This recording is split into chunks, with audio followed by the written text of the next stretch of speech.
There is several puzzling passages involving the wizards of Pharaoh's court and their role in the plagues narrative that needs to be demystified. The wizards or magicians of Pharaoh's court appear in the biblical narrative several times, and in all cases, they come off as quite incompetent and miserable. The first time they appear is in their lack of success in interpreting Pharaoh's double dream in Genesis 41, which leads to Joseph's release from prison and very quickly his rise to royalty. This particular mention sets the Hatumim up as foils for Joseph and anticipates they are serving a similar role for Moses and Aaron in our passages. Now, the word Hatum does not appear in the biblical text after our passages until the middle of the Hellenistic era in the book of Daniel. And again, they are unsuccessful in interpreting the king's dream when Daniel, who is surely a latter-day Joseph, is able to do so.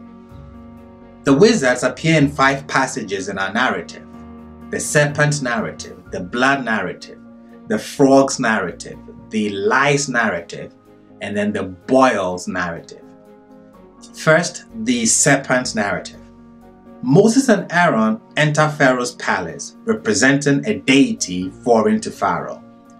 In order to demonstrate the power of their god, they must show their ability in the occult language of Egypt, which is magic. Pharaoh's response is understandable. His magicians can match their tricks, and they've brought nothing new to the table. When Moses and Aaron's magic proves to be stronger, Pharaoh, who should lend an attentive ear to these intruders and their demands, hardens his heart instead and refuses to listen. I don't have a problem with this. It is in the next passage, the first of the plagues, where the role of the wizards and their behavior becomes unclear and hard to decipher. Aaron had turned all of the waters of Egypt to blood, and there was no way to find any water as the blood was throughout the land. What do you anticipate the wizard will do to demonstrate their magical prowess? Undo the plague. Rather, what they did was add to the devastation wreaked on the Egyptians' populace and economy. Makes no sense. The next plague keeps us in the company of the wizards, functioning in an apparently parallel manner to their role in the blood plague. Moses and Aaron bring frogs and the wizard do same. What is the purpose of more agents of destruction and stench? If the wizards were going to help Pharaoh, they should have removed the frogs and reversed the Hebrew leaders' plague. Why were they replicating the destructive plague?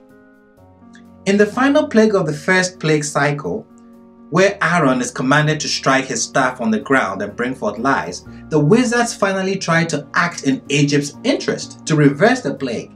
They are, however, utterly unsuccessful. The key 3 passages of blood, frogs, and lice requires more rigorous and innovative reading to demystify. Why were they replicating the destructive plagues and adding to the devastation wreaked on the Egyptian populace and economy?